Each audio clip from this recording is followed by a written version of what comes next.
Grabe yung push ni Atty. Claire na dapat natanong si Sara kaya puro sablay na patama lang kay Sara. Hindi niyo naman madirekta na may tanungin niyo kasi. Ang tanong ko lang, kayong mga fans ni Claire dito, hindi naman natanong eh. Hindi naman nagsalita si Claire na merong anomalya si BP Sara eh. Bakit? Abogado yun. Yung mga hindi abogado, dakdak lang yan ang dakdak. Ah, may anomalya, may anomalya. Kaya nga ando na tayo kanina sa komite para si BP mismo ang pagliwanagin. Kaya lang, scripted, pinutol ng mga kakampi. Bakit kung walang anomalya? Bakit nga the Joker? Bakit kaya? Bakit hindi na insist ng Makabayan Black? May sagot ako dyan eh. Nabuisit na sa kanila eh. Lahat ng mga, kaya sila pinagpapatayan ng mikropono. Kung kayo nanonood talaga ng mga hearing, no? Ang ginagawa ng mga yan, dakdak ng dakdak, tanong ng tanong, ulit-ulit. Di ba minsan nabubuisit na yung mga kapwa nila congressman, eto na naman to mga to. Natanong na, nalinawagan na, uulitin na naman yung mga tanong. Sir Baz, i-fact checking na si Atty. Claire kung bakit nga nasabi. And wala pong ipa-fact check kay Atty. Claire. Suggestion niya yun eh. Ano ipa-fact check mo sa suggestion? Sinasuggest niya na dapat kaya nga nililinaw natin eh. Walang akusasyon si Claire, si Atty. Claire. Wala siyang sinabi na may anomalya. Yeah? Ang sinasabi niya lang, dapat naliwanagan na. Naroon na si Sara Duterte. Di ba? At may suggestion sa sana dapat ang ginawa ni Sara Duterte, hindi siya pumayag na matigil para masagot na niya, para maliwanagan na ng lahat. Suggestion yun eh. Ano ipapact check mo dun? Ang opinion, suggestion, hindi po pwedeng i-fact check yan. Yung fact. Kaya nga fact eh. Kaya nga mali ang Vera Files na yan eh. Opinion, nung pinact check ako, 2 beses yan. Opinion ko yung pinapact check. Ang pinact check nila sa akin nun, yung sabi ko, etong ICC na to, pag hindi tayo pumalag, yan na yung parang panibagong people power ng mga dilawan. Ang meaning ko nun, yung people power dati, nung nakaranas silang people power, pag ayaw namin ng Pangulo, people power namin. Ayun yung ibig ko sabihin. Hindi ko ibig sabihin na magpe-people power talaga mga tao. Inihalimbawa ko na hindi na uubra yung people power eh. Ngayon, pag ayaw nila sa Pangulo, sasampa nila na kaso sa ICC. Hindi makaintindihan verifies ng pagkakaiba ng opinion tsaka facts. Sabi ni Atty. Claire, baka daw may mali si Sara kaya dapat natanong. Sagot ko, hindi ka pala sigurado, tamang hinala lang. Yun nga, di ba? Tsaka yung pamagat niya, parang may anomalya ba ron sa 125 million na ginastos within 19 days? May anomalya, kako. Balikan lang natin yung mga anomalya. Ano akusasyon kay Labinay? Overprice. Yung pinatay yung, di ko alam kung City Hall o parking lot. Overprice. Ibig sabihin, may sinabi ba overprice yung binili ni Sara Duterte? Wala. O anong akusasyon kay Villar? Di ba?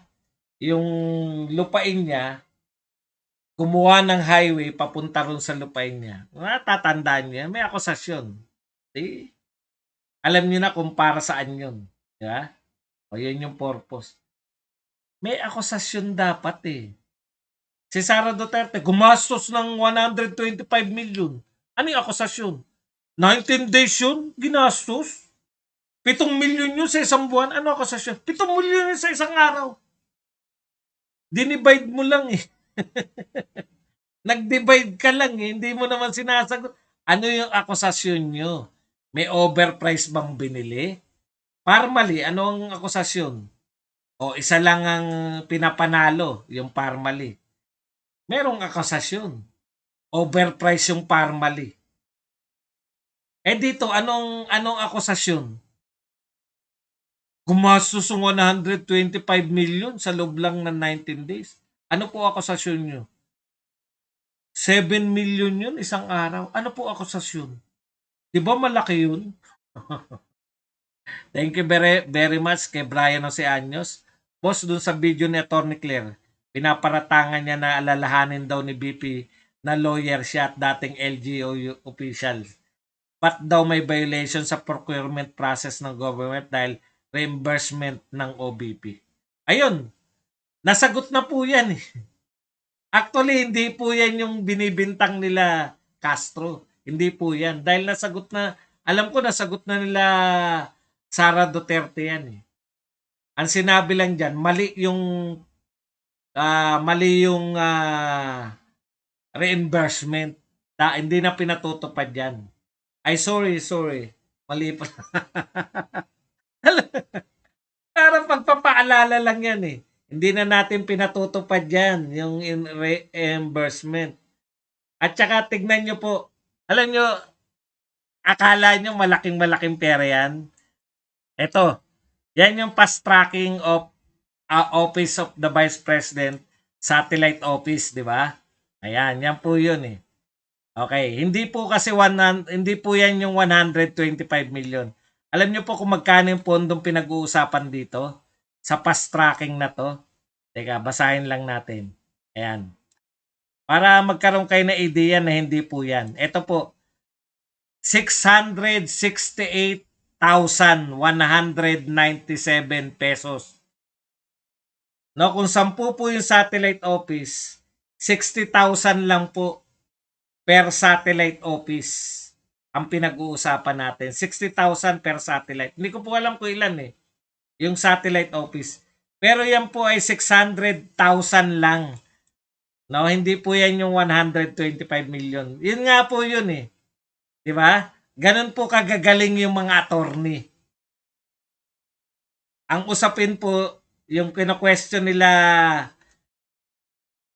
para masagot natin si Brian, ang akusasyon po yung 125 million. Tapos biglang ipinasok yung issue. Di ba may issue na yung Office of the Vice President? Yung nagpatayo sila ng mga satellite office? Aba, mali po yung ano na yan. Pero magkano yung pinag-uusapan doon? 600,000. Nakuha nyo? Yung mga ganun, technique yan. Technique yan as broadcaster na yan. Tiniteknika na nila. No? Ang pinag-uusapan, 125 million. Biglang ipapasok yung na-plug yung COA.